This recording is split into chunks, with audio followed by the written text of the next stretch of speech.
When I was 8 years old, I was forced into a betrothal with a black serpent to save my father. After that, precious jewelry would often appear on my nightstand, and any time I got hurt, my wounds would heal on their own. My sister, green with envy, shoved me down a well. When I opened my eyes again, I was back on the day the black serpent had its coils wrapped around my father. This time, my sister stepped forward. "Take me instead." Seeing this, I knew she had been reborn, just like me. But what she didn't know was that in my past life, a single snake scale grew on my body every day. By the time I died, my skin was covered in a dense layer of them. 10 whole years from age 8 to 18. Over 3,600 scales. These scales were a part of me, fused to my flesh and skin, impossible to remove.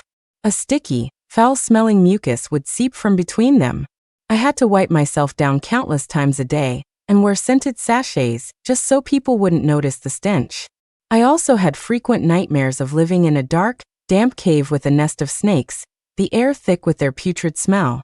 No amount of gold or jewelry could ever soothe the constant fear and worry that consumed me day and night. After my sister spoke, the great serpent narrowed its eyes, looking her up and down. Then it released our father. Just like last time, the serpent turned and vanished without a trace, leaving behind only a single sentence. "When you're grown, you will bear my children." Only this time, the promise was made to my sister. Hearing this, our father fell to his knees, clutching my sister and sobbing. "Anna, how could you be so foolish?" My sister comforted him like an adult. "Dad, I couldn't just stand by and watch you get crushed. Besides, it wouldn't have just stopped with you. Josie and I would have been next." Agreeing was the only way out. "But you don't." Before Dad could finish, my sister cut him off again. "It's okay. Remember that story you used to tell me? A blessing in disguise." She then turned her gentle, loving gaze to me. "Josie, don't you feel guilty either? I'm the older sister. It's my job to protect you." I never would have guessed that the sister who had always been so gentle in our last life was the one who pushed me down the well. I didn't want her to know I was reborn too, so I just lowered my head and joined their embrace. As my sister's forehead pressed against mine, I lowered my eyes and saw the corner of her mouth curl into a smile, even as tears streamed down her face. Was she relieved to have a new life, or was she crying tears of joy at our reunion? For a moment, I was completely lost. What on earth did she go through in our past life that made her so desperate to marry the great serpent this time around? The next day, my sister didn't leave her room until noon. Dad was worried something had happened, so he sent me to check on her. When I opened the door, she was sitting on her bed with her back to me. Her head was bowed, and she was letting out painful moans. Her hands were on her stomach, fiddling with something as her body trembled. "Anna?" I called out softly. The sound startled her, and she whipped her head around. Her face was pale and drenched in sweat. She forced a smile, trying to hide the pain and terror in her eyes. "You came in so quietly. Don't do that again." Even when scolding me, her voice was soft and gentle. "What are you doing, Anna?" I asked, my voice equally soft as I rushed toward her. She quickly pulled her shirt down, but she wasn't fast enough to hide the pliers in her hand. A single, bloody snake scale was clamped in its jaws. A large patch of her shirt was already soaked in blood. "It's only just begun, Anna," I thought to myself. "And pulling them out is useless. Tomorrow, twice as many will grow in its place." The next day, 3 scales would appear on her body. "Josie, don't be scared. I'm fine," she said, comforting me as she bandaged her own wound. After changing into a clean shirt, she placed her hands on my shoulders and said earnestly, "Josie, don't tell anyone about this. It'll just make them worry, especially Dad. You understand?" My sister always played the role of the gentle, considerate one. She would never show her true colors unless it was a critical moment. I nodded, deciding to wait and see how she'd react tomorrow. I wanted to see how long it would take for her to finally break. Another day passed. She lifted her shirt, and sure enough, there were now 3 scales on her stomach, forming a perfect triangle. One had grown in the exact same spot as the day before. The wound was gone. If she tried to pull that one out again, it wouldn't just be skin and flesh coming with it, it was already connected to her organs. But she just pulled her shirt down and a strange, knowing smile crept across her face. Josie, last night I dreamed of a man in black. He came to see me. He was fair-skinned and very handsome. And he left a piece of jade by my bed. Look. She pulled a black jade pendant from her pocket to show me. It was identical to the one I had received in my past life. But that pendant had been quickly taken by our father and sold for cash in town. He used the money to buy us lots of treats. Except in my past life, I had never dreamed of any man in black. My sister grabbed my hand, her expression grave. Promise me you won't tell Dad or Grandma about the pendant. If you do, Dad will sell it for money. This is a gift from him. We can't sell it. A cold sweat broke out on my forehead. But Anna, if we sell it, we can have candy and meat, and new clothes. This is the first gift he's given me. We can't. Maybe next time, okay? Please, my dear sister. I agreed, but when we were eating, the jade pendant somehow slipped from her pocket and fell to the floor. Dad snatched it up, his eyes gleaming with a greedy light. Anna, where did this come from? My sister immediately tried to grab it back. Give it back. It was the first time my sister had ever raised her voice. Dad jerked the pendant away, looking at her in disbelief. Anna, how can you talk to your father like that? Give it back to me.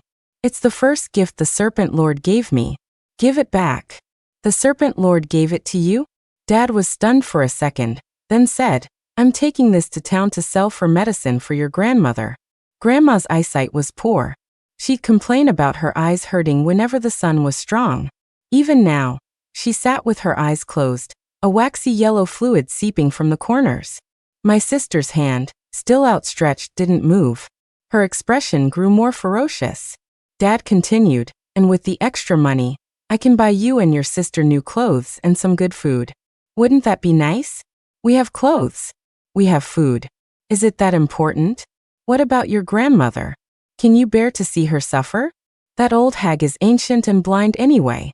What's the point of her being alive? She should just go down and join my mother. My sister's eyes were red with fury. Every word screamed from the top of her lungs. Hearing this, Dad's eyes went wide. The whites shot with blood, looking terrifyingly scarlet. Just as my sister lunged for the pendant, Dad slapped her hard across the face, sending her crashing into the table. The table flipped, and food scattered everywhere. My sister clutched her cheek with one hand and the table leg with the other, glaring at our father with pure hatred. Her pale lips trembled, but no words came out. I hadn't expected my sister to break so quickly. But she wasn't breaking because of the scales on her body, she was breaking because Dad had taken the pendant the black serpent gave her. It was only then I realized how sinister the serpent's gifts were, sinister enough to make my father and sister lose their minds.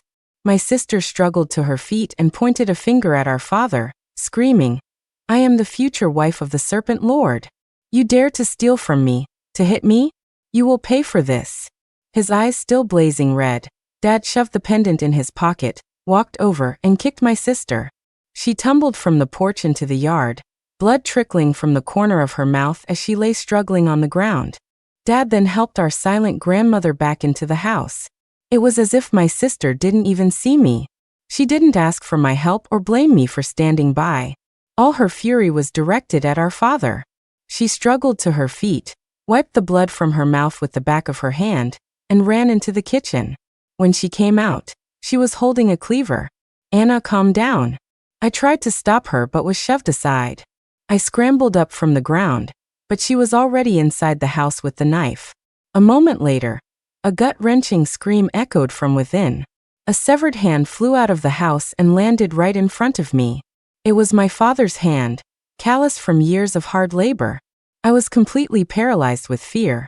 An uncle passing by our house saw the commotion and came into the yard with his hoe. When he saw the severed hand on the ground, he dropped his hoe in shock, his body trembling violently. Just then my sister emerged, her face and hair splattered with blood, the bloody cleaver still in her hand. Her expression had become even more monstrous. She stuck out her tongue and licked the blood from the corner of her mouth. The uncle let out a scream and scrambled out of our yard, half running, half crawling. People in our village stick together. Knowing something this terrible had happened, they were sure someone had been possessed. The uncle returned with a group of strong men who managed to restrain my sister, quickly tying her to a wooden frame. Through it all, my sister didn't resist. She just hung her head, her face pale, her eyes vacant, as if she were in a trance. The local healer went to check on my father's hand while the others started shouting about burning my sister. "You can't burn me," my sister said, her head still bowed, her voice low and deep. "If you burn me, you'll all die." From the dense crowd, someone yelled, "You'd even attack your own father. You're worse than an animal. You deserve to be burned alive." The village elder stepped forward, signaling for quiet. "Anna has always been a good, obedient girl," he mumbled. "She must be possessed to have done something so horrible to her own father. If we burn her, who knows if the spirit behind this will spare us?" "That's right, she's possessed. But in my past life, other than growing scales, I hadn't done anything strange, had I? Or had I, and I'd just forgotten? Is that why my sister had been so ruthless in killing me? Or was my sister also bewitched in the last life? After all, she had only done 2 things to wrong me: pushing me forward when the serpent had our father, and shoving me down the well on her wedding night. Both were sudden, unexpected acts. The more I thought about it, the colder I felt. Just then, my grandmother emerged from the house, leaning on her cane. She stood in the shadows, away from the sun, and called out to us, "Find the jade she's wearing." I chimed in, "That's right. The jade is what made her go crazy." But when the village elder's wife, Mrs. Davis, searched her, she found nothing. "Josie, are you sure your sister has this jade you're talking about?" I nodded earnestly. The crowd was baffled. The village elder spoke up again. "Looks to me like a simple family dispute. Stop making excuses. This is your business to solve. But you'd better lock this girl up, so she doesn't bring trouble to anyone else." I asked them to lock my sister in our room, thinking that since I had the key, I could let her out if anything went wrong. But the elder was cautious. He changed the lock on our room, and gave the new key to our blind grandmother. Only then did he and the others leave. They used a long bar lock, which left a gap of about 3 inches when the door was closed. When I brought my sister her food, I pleaded with her. "Please just listen. Give them the jade and you'll be fine. How are you supposed to bathe if you're locked up in here? You're always so clean." Suddenly, her hand shot out through the gap and grabbed my shirt, pulling me forward. My face slammed against the door, and we stared at each other up close through the crack. "I'm not possessed, sister," she whispered, her voice barely audible. "You must be wondering why I cut off Dad's hand. I'll tell you. It's because Dad isn't human. He's a snake in disguise. If you don't believe me, dig up his hand and see if it's a human hand. I bet it's either a snake's tail or a lizard's foot.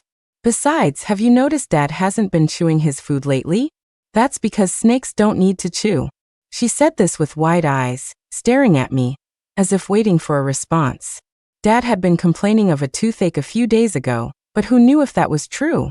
"I'll go check right now. You eat first." With that, I ran off. I dug and dug where my sister had buried the hand. The pit grew larger and deeper, but I found nothing. That's strange, I thought. My sister buried the hand right here. How could a whole hand just disappear? As I stood up to go ask my sister for the exact location, I noticed a patch of dark brown soil I had just dug up. Could that be blood? So the location was right, but the hand was really gone. Could my sister be telling the truth? And did that snake, fearing discovery, get rid of the hand? What was its connection to the black serpent? Why did it infiltrate our family? The thought that my father could be a snake sent a chill down my spine. When I went back to my sister, she was eating quietly. When I told her the hand was gone, she just gave a knowing hum. I spent the rest of the day in a daze. That night, I was jolted awake by a nightmare. Just then, I felt a cold, eerie wind blow in through the crack in the door. And of course, that's when I desperately had to pee. The more scared I was, the more urgent it became. I couldn't hold it, so I had to go to the outhouse. Coming out, another gust of chilling wind hit me. A semi-transparent black shadow glided out of my sister's room, passing right through the door. I was so scared I ducked back inside. I peeked through a crack in the door to watch the shadow. It wore a black cloak and a large hood that obscured its face, but I could see scales shimmering faintly on its cheeks. Its sleeves were wide and swayed in the wind. The hand emerging from one sleeve wasn't human, it was the hand of a reptile. The other sleeve was empty. It turned, dragging a long tail behind it as it slithered down the porch. It was missing its left hand. The hand that was cut off from my dad was his left hand. I immediately clapped my hand over my mouth. Once I composed myself, I ran to my sister's door and knocked. "Anna, are you okay?" "I'm fine. Go back to sleep," came her muffled voice from inside. "Anna, I'm going to steal the key from Grandma's room. Let's run away. We'll take Grandma with us." "We can't run. I haven't married my serpent lord yet." "Did he just come to see you?" "No, wait. If he's the one giving you the jewelry, why would he try to take it away?" My sister opened the door a crack, revealing only one eye in the darkness. "You saw it, didn't you?" she said in a low, sinister tone. "But the snake that came to steal my jade wasn't my future husband. Our family has been plagued by snakes for a long time. Because Dad kept catching them, he finally angered the white python on the mountain. The white python transformed into one of our family members to torture us to death. Our mother, before she died, had done a favor for the black serpent. From beyond the grave, she begged the black serpent to save our family. He reluctantly agreed, but on one condition. One of his daughters had to be promised to him as a wife. The jewelry the black serpent gives me is actually a set of artifacts to suppress the white python. Once the black serpent finds all 5 artifacts, he can subdue it. That's why the white python is using Dad to destroy them one by one before we can collect them all." As she spoke, her hand suddenly shot through the crack in the door and pulled me closer. In an even lower voice she said, "Don't run. Running will only make things worse. They've already had one confrontation. I lived through 10 years of their illusion." "An illusion? So my whole past life was just an illusion?" My sister continued, "In the illusion, I knew the white python had infiltrated our family. The black serpent told me. He said if I could find the white python in the illusion and kill it, the real white python's power would be halved. But if I killed a human in the illusion, it would have no effect on them in reality. So, sister, when I pushed you down the well in the illusion, I was just trying to see if you were really alive. In this family, you're the only one I care about. Dad and Grandma not only drove Mom to her death, but I also overheard them planning to sell you." Her voice grew heavy with sorrow, and my heart ached listening to her. I had imagined all sorts of misunderstandings, but I never thought she would kill me simply because I was the person she cared about most. I stood there, frozen, the words stuck in my throat. My sister, realizing she'd gotten too emotional, wiped away her tears. "Go back to sleep. They won't harm either of us for now." My sister knew that even if the black serpent was protecting her for now, he would ultimately harm her too. So that's why she stepped forward and offered to marry him. She didn't want me to suffer in the slightest. She was so clear-headed and so foolish. The sun rose again. Grandma was almost constantly at Dad's side, tending to him while he remained unconscious. I brought her a bowl of sweet potato porridge and a peeled egg. "Grandma, have some breakfast." She was dabbing her eyes with a handkerchief. She put it down completely before picking up the spoon. I used to see Dad taking care of her, but now I noticed how strangely she held things. She curled her hand to grip the spoon's handle. Her left hand hung limply at her side, unmoving. Then she lowered her head, her neck bending into a soft arc. I watched as she took a bite of the egg, and then, with a gulp, swallowed the entire thing whole. I didn't dare make a sound. I backed away slowly, and only when I was out of the room did I break into a run toward my sister's room. Just as I got to her door, Mrs. Davis from the village came into our yard carrying a large clay pot. "Josie, you must be exhausted taking care of everyone. I brought you some chicken soup." "Thank you, Mrs. Davis." She set the soup on the stone table in the yard, and then discreetly slipped a key into my pocket. I was about to thank her again when Grandma suddenly came out. I grabbed Mrs. Davis's arm to keep her from getting close to Grandma, but she was too enthusiastic. She pulled my hand away, walked right up to Grandma, and took her hand. "Ma'am, I brought you all some." In the middle of her sentence, Mrs. Davis froze, the smile on her face stiffening. She felt Grandma's hand again, and only then did her expression return to normal. A chill ran down my spine. What did Mrs. Davis just touch? Scales? So the real white python was Grandma? A python has no hands or feet, so her right hand must be its tail, and her left hand was just for show, unable to be used, which is why it always hung limply. It must be intelligent, too. It deliberately moved the severed hand from under the banyan tree, and then turned it into a snake demon to mislead us into thinking Dad was the white python. I had to find a way to tell my sister the truth. But after Mrs. Davis left, Grandma stayed in the yard, not moving. She even moved a rocking chair to sit in front of my sister's door. I spent the whole day on edge. That night, she finally went back to her room. I rushed to my sister's door and pushed it open a crack. "Anna, I have the key. Should I let you out now?" My sister's eye appeared in the gap. "What's wrong? You look awful. You're sweating so much." She reached out to wipe the sweat from my face. "Anna, the white python isn't Dad." My sister's eyes widened, and she suddenly clapped her hand over my mouth. Her eyes darted upward. I knew something was standing behind me. I pushed her hand down and slowly turned around. I saw Grandma's figure, somehow taller now, half-lidded eyes staring at me menacingly. "What are you two talking about?" Her mouth was moving, but the voice didn't seem to come from her. "Nothing, just sisterly chat," I said, trying to sound calm. "What's there to chat about so late? Go back to your room and sleep." I had to get up and slowly close my sister's door. Before it shut, my sister's eyes were still locked on the thing behind me. I forced myself to stay calm, my back rigid as I walked toward the next room, my temporary bedroom. As I walked past her, her hand suddenly grabbed my arm. Through my clothes, I could feel it wasn't a human hand, but something long and flexible. I glanced down and saw her arm was bent into a semicircle. "Sleep in Grandma's room. It's been a long time since you slept with Grandma." My scalp tingled, but my body moved against my will, following her. Suddenly, I felt a warmth from my pocket. I jolted, finally regaining control of myself. By then, we were already in Grandma's room. I stopped, my body stiff. "Grandma, Dad's still unconscious. I should go take care of him." She slowly pulled her hand from my arm. As unseen scales scraped against my clothes, they made a soft rustling sound. "Fine, go," she said, followed by a strange, cackling laugh. I turned and walked away quickly, my legs trembling so badly I could barely stand, but I was grateful they still worked. When I got to Dad's room, I lit the lamp. It was dead silent inside. My heart skipped a beat.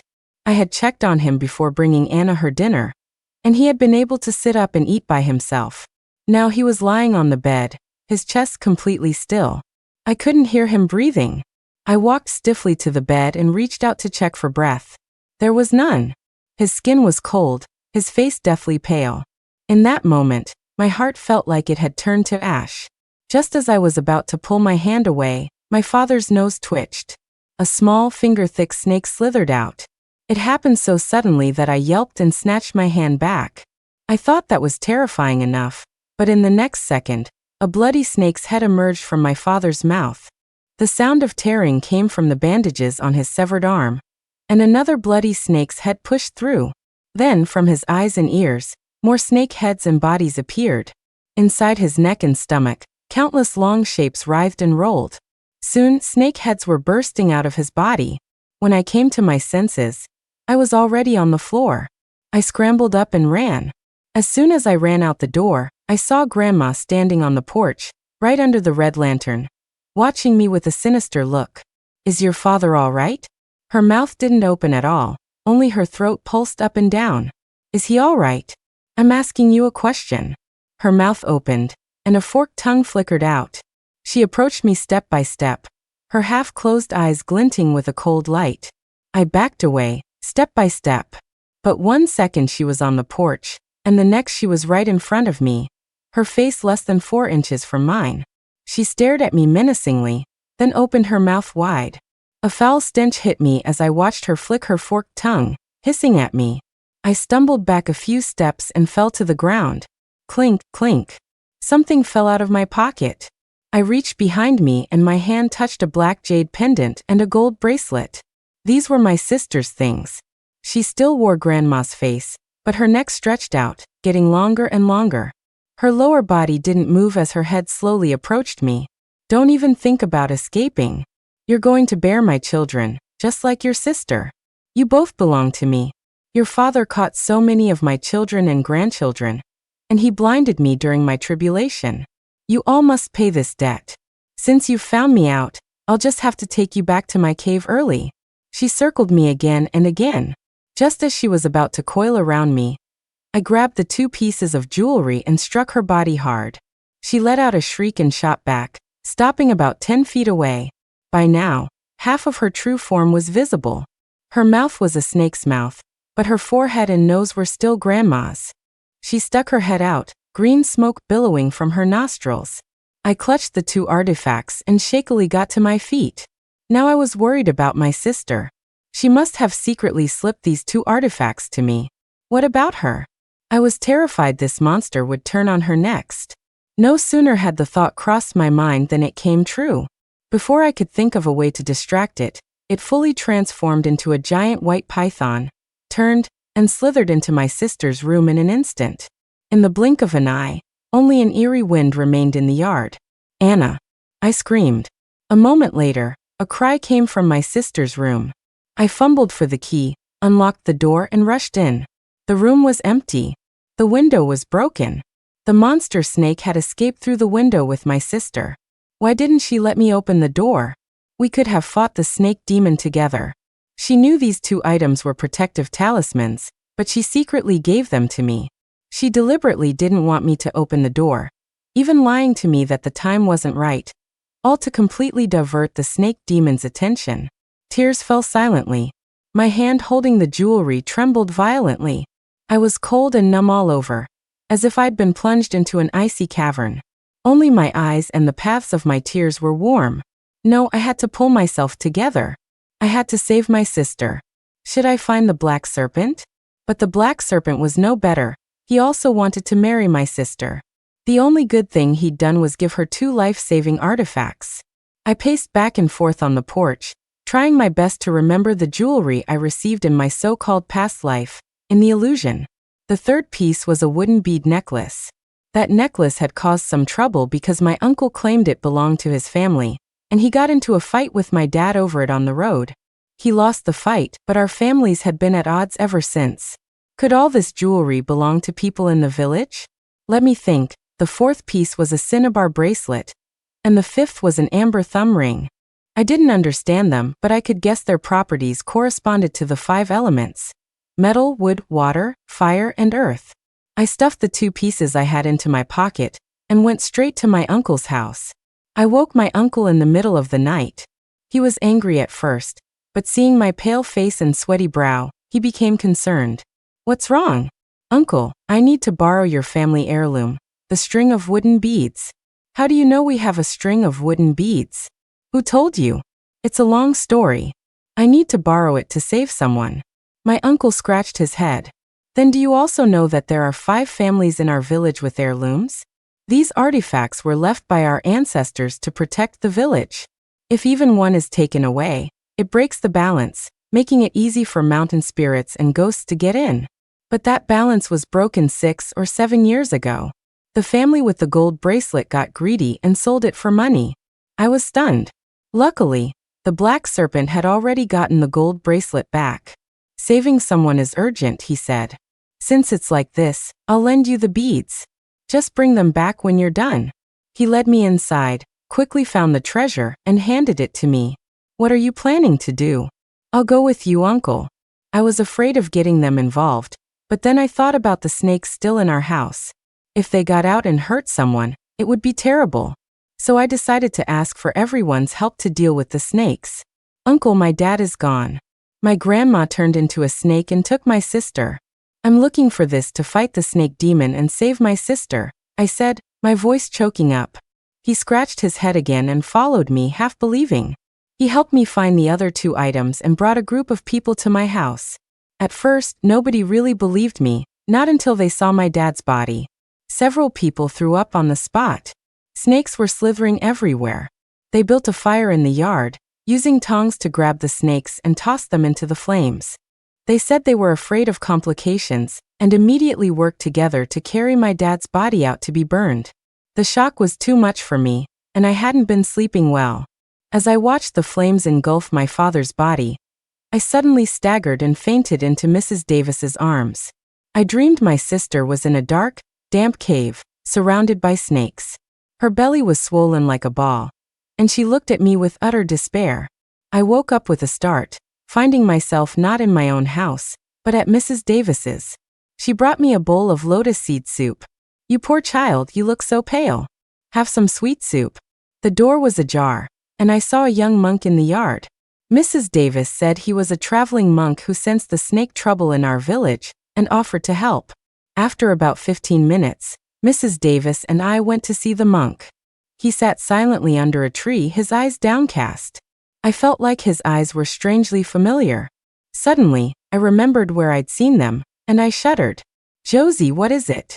Mrs. Davis asked. Before I could answer, the monk spoke softly. "To save the person from the snake cave, she must go alone." "Master, she's just a child." "No.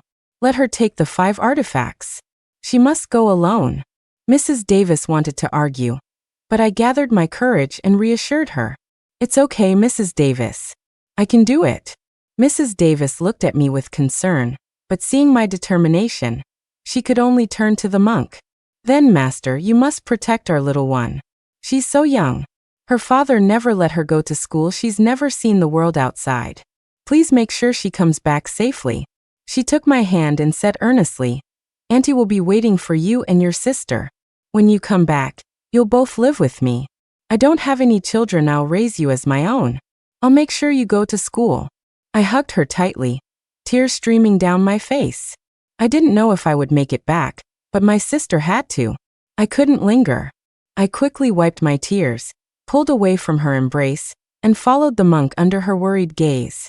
When we reached the mouth of the cave, just getting close made me feel sick. The stench was overwhelming, and the air was damp and cold. He told me to arrange the 5 items in a circle in a specific order: bracelet, jade pendant, wooden beads, cinnabar, thumb ring. Like that, but make the circle a bit bigger. He spoke like he was giving orders, simple and direct, without a trace of emotion or warmth. Then, as he instructed, I hid behind a large rock and watched as he casually walked into the cave. A moment later, a loud, violent hissing came from inside the cave. The ground shook as if giant beasts were fighting. The battle lasted less than 10 seconds, then there was only heavy panting. A huge black tail swept out, flinging a half-coiled white python out of the cave. The white python landed squarely in the circle of 5 artifacts. The artifacts instantly flashed with different colored lights. Trapped inside, the white python thrashed violently, but no matter how its massive body twisted, it couldn't break the circle. As it struggled, golden specks of light began to emanate from its body, disappearing into the air. Its body gradually deflated until it collapsed into a snakeskin on the ground, finally still. I watched, terrified. At some point, the monk standing at the cave entrance had curled his lip into a sneer. His half-lidded eyes were exactly like those of the black serpent that had coiled around my father. I clenched my fists, put the artifacts back in my bag, picked up a thick branch, and took a deep breath before rushing into the cave. The cave was even darker than I imagined. Snakes of all sizes and types slithered across the ground, making different rustling sounds that made my skin crawl. Maybe because Mrs. Davis had rubbed my clothes with a special snake-repelling wine, none of them came near me. I walked all the way to the back and finally saw my sister, lying listlessly on the damp ground. "Anna!" I cried out. She weakly opened her eyes. I knelt down and immediately felt her stomach. Thankfully, it wasn't swollen like in my dream. I breathed a sigh of relief and quickly lifted her onto my back to get out of that cave as fast as possible. The monk was still standing at the entrance. As I passed him, I could clearly feel a cold wind. Leave her behind. Let her stay in the cave with me. A chill went down my spine. My sister's hands suddenly tightened around my neck. I was forced to stop. "Anna, don't let him trick you. He is the great black serpent. He used me to get rid of the white python so he could become the one and only serpent king here." I saw my sister struggle to release her grip. I took the opportunity to break free. Then the black serpent issued another command. "Throw the things in her hand off the cliff." No. These things can work against him too. He knew where the artifacts were but only started giving them to Anna a few days ago. That means he's wary of them too. The more artifacts, the stronger their power. He only brought one at a time because even he would get hurt. He had to rest for days before bringing the next one. His goal was to use us to fight that other snake. My sister, with a strength I didn't know she had, snatched the cloth bag from my hand. The monk was stunned, but it was too late. The 5 artifacts clattered down onto him. Even though they weren't in a circle, they still hit him with enough force to make him stagger. My sister had used every last bit of her strength for that. After throwing them, she crumpled to the ground. I couldn't waste my sister's effort. While he was still in human form, I got on the ground and frantically tried to arrange the 5 scattered artifacts. I could see his serpent tail already appearing. I crawled on the ground, clumsy and panicked, and finally placed the last piece. The same phenomenon as with the white python occurred. The monk stumbled back, propping himself up with his hands, until he was next to my sister. As more and more black mist poured out of him, my sister gradually regained control of her body. She weakly put an arm around my shoulder. Together, we watched the other snake that had plagued us rapidly turn into a giant snakeskin. I suddenly remembered something. I quickly lifted my sister's shirt. The scales on her body were gone. Only then did I let out a huge sigh of relief. I brushed the stray hairs from her pale face. Looking at her, my shoulders started to shake, my nose stung, and I burst into tears. Even in a hallucination, my sister never wanted me to suffer any injustice. Silly girl. What are you crying for? By the way, were you in the illusion with me before? No, sister. Let's go home. Mrs. Davis is waiting for us. The end.